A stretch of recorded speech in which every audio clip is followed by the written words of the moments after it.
Will Vest had a really good 2025, but the Tigers should still change his role in 2026.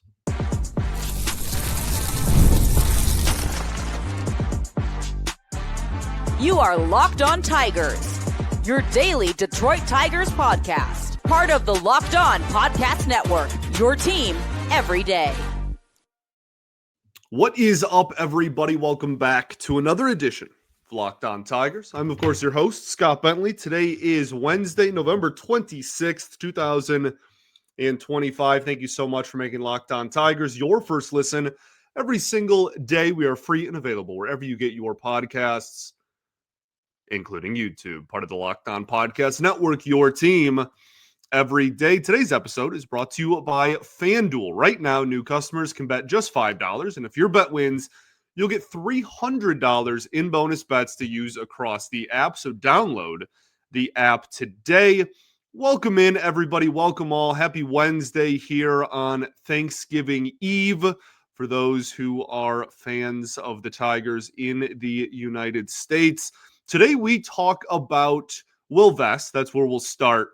Later on in the show, we're going to talk about another Japanese player who has been posted and could be an impact player at the major league level, whether the Tigers are in on him.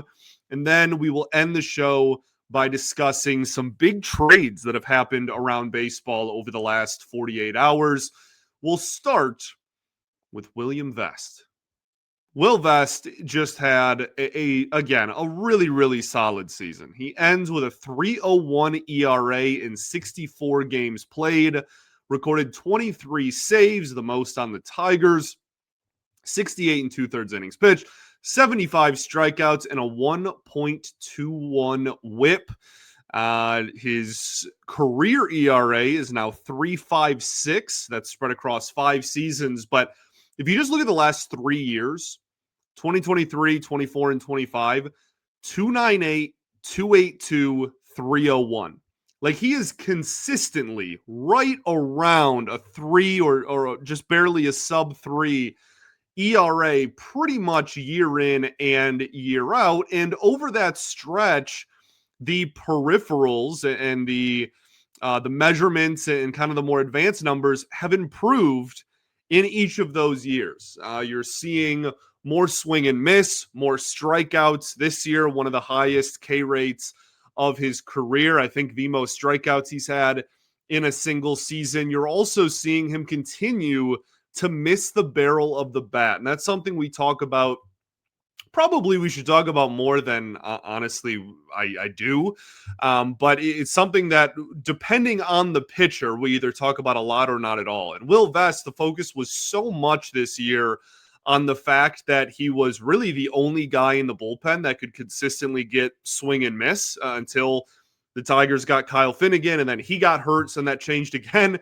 But like those two were really the only guys that were getting swing and miss. And Will Vest, 78th percentile among all qualified relievers in K rate, above league average, above 50th percentile in whiff rate, top 30% of the league in chase rate. Like, just was really solid in that regard, but was in the 95th percentile in all of baseball in lowest barrel rate against. So just did not give up super hard contact that was barrel, that was lifted in the air. And on top of that, kind of not necessarily goes hand in hand, but another great sign is his ground ball rate was the 96th percentile in all of baseball.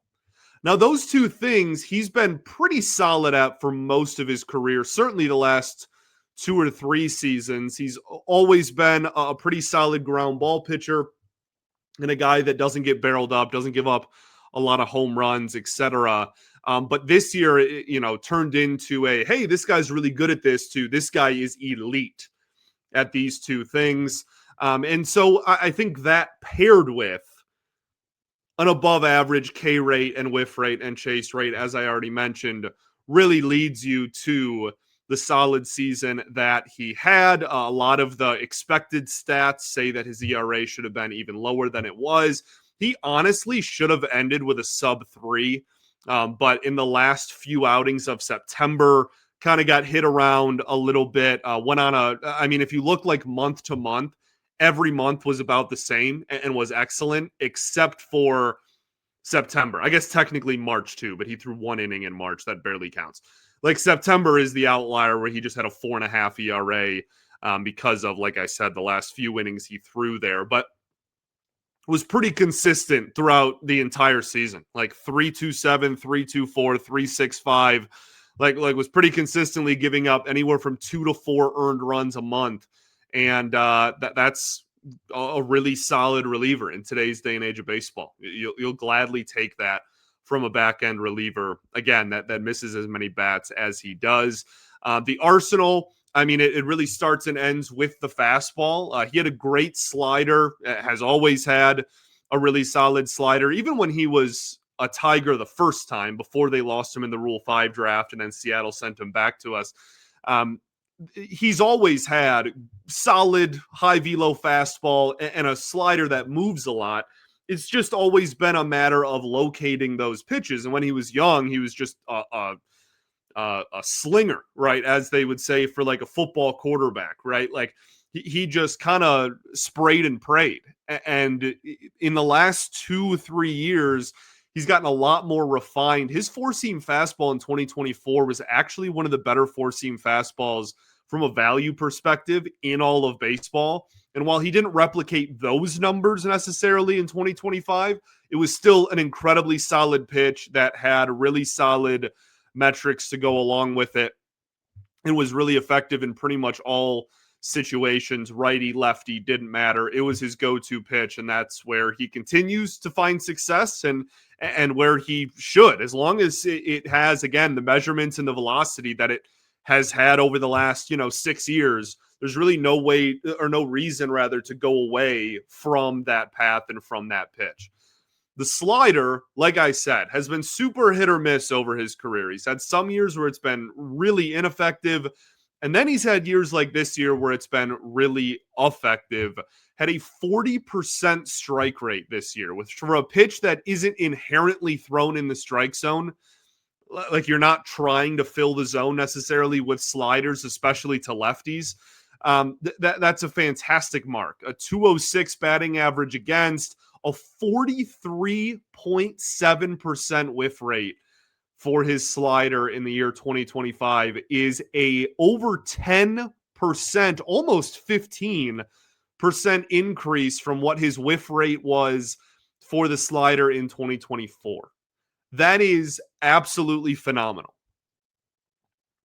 So, you now have two very legitimate pitches, a really valuable fastball and a slider that's a legitimate swing and miss pitch. The sinker, kind of similar to the 4-seam fastball, just he throws it to righties and not lefties, as most pitchers that throw sinkers do. The changeup is where I want to focus this conversation in terms of, what is his true ceiling? Like, I mean, he's 29, 30 years old now. You'd imagine it's not going to get too much higher than what it is, but I really do think that there is still another level even for him to reach, where that ERA goes from 2.9, 2.8, 3, where it's been the last 3 years, to even like a sub 2.5 ERA caliber pitcher. And I want to focus in on how the changeup, in my opinion, is a big factor in that. We will focus on that right after this. First, though, got to talk to you about our friends over at FanDuel. The NBA is back. There's no better place to get in on the action than FanDuel, the official sports betting partner of the NBA. There's also no better place to get in on NBA action than at Little Caesars Arena, where your Detroit Pistons are 15-2 on a 13-game win streak. Even if you miss the start of a game, a Pistons game, obviously, or want to ride the hot hand, Cade Cunningham, obviously, FanDuel has live bets on everything from who will score the next point, Cade Cunningham, obviously, to fourth quarter comebacks, which the Pistons obviously always do. Plus, you'd even combine your live bets for a same-game parlay for a shot at a bigger payout. It keeps every game exciting, even though Pistons games are already the most exciting thing on the planet, especially when your team is making a late push, as the Pistons always are. So, right now, FanDuel is giving new customers $300 in bonus bets when your first $5 bet wins. Head to FanDuel.com and sign up today to play your game with FanDuel, the official sports betting partner of the NBA and the Detroit Pistons. All right, everybody, welcome back here. Segment 2, Locked On Tigers. Appreciate y'all for tuning in, as always, making us your first listen every single day. Shout out to the everydayers that do tune in every day, and we will, of course, be back tomorrow for a Thanksgiving show. We always do a corny, cheesy, like, oh, what are we thankful for, Tigers edition thing. So we'll probably just do that again. It'll be a really laid-back, kind of fun show that you can listen to while you're on a walk with your extended family, we'll say. Thanks for making Locked On Tigers your first listen and for making Locked On the #1 sports podcast network. Want to finish this conversation about Will Vest before we get into some other news and notes from around the Tigers organization and the league. Kind of teased before the break there, the changeup. He only threw 80 changeups this year, and they had fantastic numbers. I mean, a 38.5% whiff rate, almost a 30% strike rate. The silver lining here, and the hard hit rate was 27%, which is actually the lowest of all 4 pitch types he threw in 2025. So the silver lining here to me is, okay, this guy is clearly exceptional against righties. And the reason why is because of just how his arsenal is set up, right? You have the fastball slider. That's a very traditional, tried and true, and effective righty arsenal for a pitcher, especially a reliever with a high 90s fastball, to have, again, in his repertoire. Lefties, his whip against lefties was 1.4. That's a lot of base runners. And for a guy that is expected to be kind of a no platoon, right, just the high leverage back end reliever in the Tigers bullpen, I think he needs to get better and improve against left-handed hitters. And you're never going to throw a ton of sliders. There's a few exceptions to that. Reese Olson, I guess, is kind of one, to the opposite-handed platoon. But Reese Olson also has an elite changeup, so like he can do whatever he wants. Will Vest, not a good example. Will Vest, I think, should utilize the changeup a little bit more. It clearly has the swing and miss stuff. It's had solid whiff rates throughout his career, but this was the highest it's been.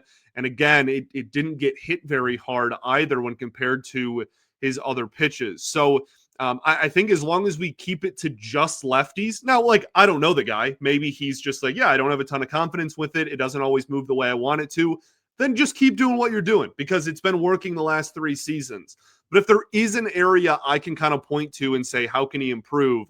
It's against left-handed hitters, and that is going to be pretty directly correlated to the effectiveness and the amount that he throws his changeup, which he only threw 7% of the time the entire season in 2025. So the big talking point I want to end with Will Vest, now that we've done, his player review and kind of talked about his strengths and weaknesses, is what his role in 2026 would or will rather be. I'm very almost certain that he's going to be on the Tigers. I have a hard time believing they're going to be in the business of trading a guy like Will Vest, given how the bullpen is currently constructed. So I fully expect him to be back. I expect him to be terrible in spring training, like he almost always is. I feel like for every year of his Tigers tenure, he's been terrible in spring and then amazing in the regular season. You just kind of go, all right, I'm just going to start ignoring his spring trainings. That's a joke we've had on the show for 3 or 4 springs in a row now.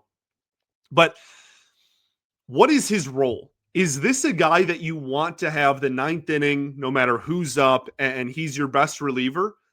I love him to death. I think he's been probably the Tigers' best reliever. If you look at like from the start of 2023 to the end of 2025, who has been the organization's most valuable reliever, it's probably him or Tyler Holton.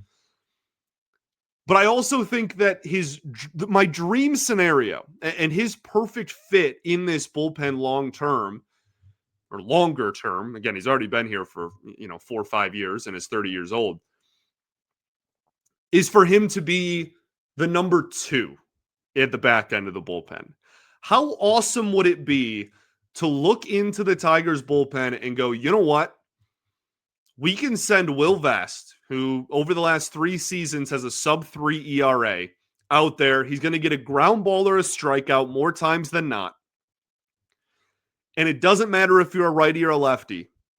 He can go out there in the 7th or 8th inning, and then the big money, dominant, 40% whiff rate, like has a sub-2 ERA, you're going to win the game when he enters the ball game in the 9th inning. That guy can go out there for the 9th. I feel like Will Vest being a complementary piece is almost like a cheat code because he is good. But I also think that if he is your highest leverage reliever, you are severely capping or limiting, putting a ceiling on the overall effectiveness of your bullpen over the course of 162. I think if this is your best reliever, then your bullpen does not have the potential to ever be truly elite. If he's a complementary piece, then your bullpen might just be elite already because that's really impressive. You know what I mean? He's kind of right on that line that you walk between those two roles.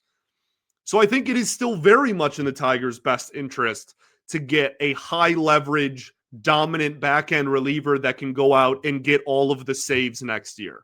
I also think that it makes your bullpen way better by knocking everyone else back a roll in addition to just having a guy that's that good being added to the pen. And Will Vest is kind of the prime example of how much deeper your bullpen gets if you get a true dominant all-star caliber sub-2 ERA big money closer. Because the Tigers don't have that. Again, this guy had a 3 ERA. So that's kind of how I feel about Will Vest and kind of the back end of the bullpen. Speaking of additions to the pitching staff, well, I'm trying to figure out if there's a fun name to call like the news and notes segment from around the league. I guess it really is just kind of literally off-season stuff. Like it's our stuff segment from the regular season, but just the off-season version of that. So I guess we can just go with that. Tetsuya Imai has been posted by the NPB, another big Japanese arm that is going to come over stateside, presumably, if he is signed by, I think his posting date ends right after the new year, like January 2nd or 3rd. And it's another really exciting starting pitcher that is now added to this already kind of abundantly deep free agent market in terms of pitching. He had a 1.92 ERA in the NPB this past season. He's a right-handed pitcher. He's 27 years old, throws a hard fastball and has a really good slider. By hard fastball, I mean like can touch 99, usually sits around somewhere between 96 and 98. Really good slider, like I mentioned. Also, as a lot of Japanese starting pitchers do, he has a splitter, and it's been very effective for him in his NPB career, rather, over in Japan. He doesn't have absurd strikeout numbers, but they're solid. It's not like they're low. And he has really good walk numbers, a guy that does not walk a lot and fills the strike zone pretty consistently. Some of the conversation surrounding him since the announcement was made earlier this week that he was going to be posted is like the advanced metric people are kind of debating on, how effective he can be and how high his ceiling is, I guess, in the major leagues because of his fastball. He throws it hard, but if you want to get like super nerdy, like the IVB, the induced vertical break of IVB. Did I say D? IVB, induced vertical break B. Of his fastball doesn't impress people. IVB is kind of a weird stat too, or metric rather, to measurement maybe is the correct word. Because if it's super flat, if your fastball is super flat, then it is effective. If it is kind of flat but doesn't move a ton, then it's ineffective. And then if it moves a ton, it's effective again. So like you don't want to sit in the dead zone of 13 to 18-ish, But if it moves a boatload and is in the 20s, then it's super effective. Or if it's super, super flat, then it almost looks like it's rising right off of a mound. And that can be, effective again. So there's some like debate on that. But then there's also people that counter that with The Athletic actually came out with a great breakdown on his fastball and why that doesn't matter to them, because his arm angle is like almost a sidearm. And when you have velo and movement, even if it isn't a ton of movement from that almost like release point of behind a right-handed hitter, that's going to be really hard to catch up to and hit still. So take it with what you will, right? You do your own, analysis, but that's just kind of the conversation surrounding him. And the secondary stuff is really solid. He gets a lot of comps to Kodai Senga, Mets starter, who unfortunately has been hurt a lot over the last 2 seasons, but has been really effective when he's been healthy. And yeah, has a starter repertoire, like I mentioned. He also, I think The Athletic mentioned that he's developed a sinker to an extent this year. So 4 or 5 pitches you're talking about will be super fun to watch. Again, only 27 years old. The big reason why he made kind of waves throughout the baseball community and why a lot of teams like the Detroit Tigers media are kind of talking about him as a possibility is because he immediately said that he would rather beat the Dodgers than play with them. And so immediately, all the teams that have missed out on the Yamamoto sweepstakes and the Sasaki sweepstakes, and right, like Ohtani obviously was kind of different than those two even, but all these like people that have came over from Japan and signed with the Dodgers, all the other teams are now like, oh, we might actually have a chance at this one. So we'll see what happens with his market throughout the winter. But it also said, kind of interesting, that he would rather play on a team that doesn't have a Japanese player already on it, which, like wants to be a guy that is, kind of thrown into the fire, if you will. Like talked about how he wants to experience the culture shock and not have anybody to go to and wants to challenge himself in that regard. Now, that could just be like his agent told him to say that to increase the market, whatever. We'll see what happens. But kind of an interesting mindset. And that gives you at least a little bit of hope with some teams that aren't named the Los Angeles Dodgers in signing him. I want to put a bow on this conversation, then we'll talk about the 2 big trades from around the league and how they could impact teams like the Tigers. We'll do that right after this.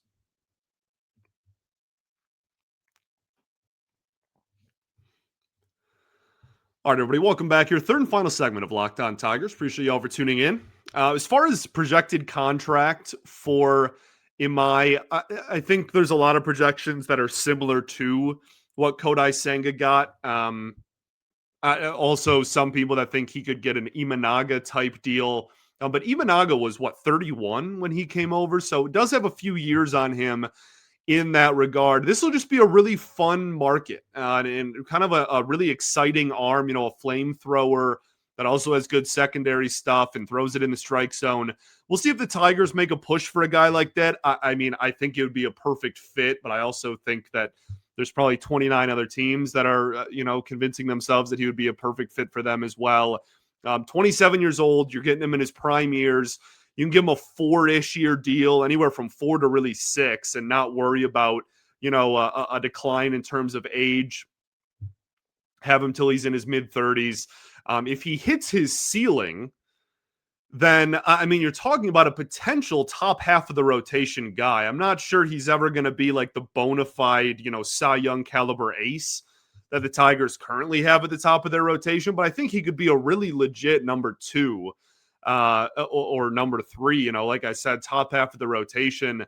And I think the ceiling, that's the ceiling. I think the floor rather is relatively high. I guess like the absolute floor would be like he just turns into a reliever because he throws hard. But I think at worst, you're probably getting a guy with an ERA around 4 that can throw again in the mid or upper 90s and give you innings as a number 4 or 5 in a rotation. So because of that, I would imagine there's going to be, again, a pretty aggressive and competitive market for him. The reason why I bring up the Tigers, aside from just the fact that that's my job, is like they need somebody under contract after 2026, dude. Like they literally don't have anyone in terms of starting pitchers. They have nobody. Flaherty gone after 26. Mize, free agent after 26. Skubal, obviously, very notably a free agent after 26. Like, unless your 2026 rotation is just going to be Job, Melton, Olsen, and then two other guys that aren't in the organization right now, like that seems, Job's first season back from from Tommy John. Goodness, if I could speak today. I don't know. That just seems like that they need some sort of longer term. Okay, this guy's going to be in the rotation for 3, 4, 5 years guy. That is guaranteed to be under contract going forward. And I've harped on that a lot. It doesn't have to be him. It can be anybody, but I want somebody with a ceiling of a top end rotation guy under contract past next year to give you a little bit of a safety net if and when Skubal inevitably leaves after 2026. Couple of trades that happened around baseball on Monday and Tuesday. We'll start with the trade on Tuesday. Sonny Gray and $20 million for Richard Fitz, Brandon Clark, and a player to be named later. The deal obviously between the Red Sox and the Cardinals. It's a really interesting move for both teams. I think it makes sense for both sides ultimately. Like the Red Sox need they need rotation depth. Like they were calling up guys, like it felt like every week they had a new major league debut in terms of starting pitchers. So they clearly needed a little bit of reassurance in that regard. But they also, in this trade, add a guy like Sonny Gray, who still very much has the ability to be a top half of the rotation starting pitcher. And you're like, yeah, now their rotation going into 2026, like Bayo took big steps forward. I've loved Bayo since he was, a prospect. He kind of took big steps forward this year. Now you have Sonny Gray. You obviously have Crochet, who is probably the second best pitcher.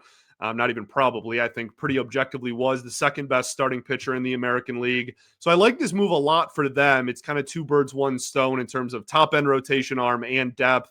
But the Sox also get $20 million, which is not nothing, dude. Like you don't usually see that in MLB deals because it's not a salary cap sport, right? Like that's something that you see in other sports. And certainly there's like cash considerations, right? That's a big joke in the baseball community, but 20 mil is not nothing, man. That's a lot of what Sonny Gray is going to get paid next year. And from St. Louis's perspective, they're obviously retooling, and they should be based on how the last 2 years have gone. It's still so weird to see the Cardinals just like not be very good. Like this is the first time, I'm not exaggerating, I'm 27 years old. This is the first time in my entire life the Cardinals have not been good. Literally, since I was born. So it weird, kind of new territory. I'm very notoriously a Cardinals hater, so I you're not going to see me crying about it. In terms of the return, like Fitz, he's had a solid last couple of years. As a young major leaguer this year, kind of got hit around a little bit, but he's still in his mid-20s and doesn't have a lot of experience. There could certainly be the potential for him to be a back end, number 4 or 5, maybe on a talented rotation. But the big return here is Clark, aside from just Richard Fitz having one of the best nicknames that I won't say on air in the sport. Clark is a dog though, man. Like that is a lefty. That's 22, 23 years old. Could be a very legitimate mid-rotation or even top-end rotation starting pitcher for a while. So I think it makes all the sense in the world for the Cardinals. And, this is something that we want the Tigers to do a little bit more of. Like, from Boston's perspective, like, they are reaping the rewards and the benefits of having a lot of young talented starting pitchers in their system, right? You have Connor Early. I already mentioned Bayo, Clark, Tolley, Fitz, obviously thrown in there. Like that's 5 26-year-old and younger starting pitchers that have all debuted over the last just 2 calendar seasons for the Sox. And so, yeah, like when you have an abundance of one position and you are clearly able to develop more of them because you've proven that, then you can go out and trade a couple of them for a proven, high-end major league talent. And that's what the Red Sox have done here. So I like it for both teams. Then the other big one, Trevor Simeon to the New York Mets for Brandon Nimmo. Kind of a strange move on the surface. Finances play a role a little bit in that. I think, Simeon had a really rough year at the plate. Offensively, he's always been good defensively and probably will continue to be, but had a really rough year with the bat this past season, but has a very long history of being a really, really solid, underrated player in this league and being very valuable. Brandon Nimmo has been solid at the plate for a while now. It seems to be kind of a consistent year in and year out producer. Offensively, the Rangers are losing outfielders this offseason and signed Simeon to a huge contract a few years ago. So they're in a position where, again, like Nimmo's making like $100 million, like still signed a decent contract himself, but they get that money at a little bit more of a position of need. There's been a few great breakdowns from, again, The Athletic and just Rangers beat writers in general that have kind of highlighted why this makes sense for them. So go check, support local coverage. Go check out all that. Locked On Rangers, a fantastic program that this network has to offer as well. But I think that it makes sense from that perspective for the Rangers. We're like, okay, like if we're going to spend money, we might as well do it on a guy that A, hit better than Simeon in 2025, and B, is a little bit at more of a position of need than second base. And then from the Mets perspective, clearly they don't care about like spending money. They're going to spend as much as they want. But they also kind of like they needed more of a surefire. There's been a lot of prospects that have kind of circled and cycled through rather at second base for them over the last couple of years. And now they have a guy who, I mean, even if he doesn't hit, is going to give you incredible defense up the middle to pair with Lindor. And again, money not being a problem for them, why not? And then they already have, Juan Soto, who they just signed to 14, 15 years. And already have options at corner outfield positions. They kind of had an abundance of those. So, like I said, some no new points that I just made, all stuff that a lot of great Rangers and Mets, people have already pointed out, but I agree with them for whatever that is worth, which is next to nothing.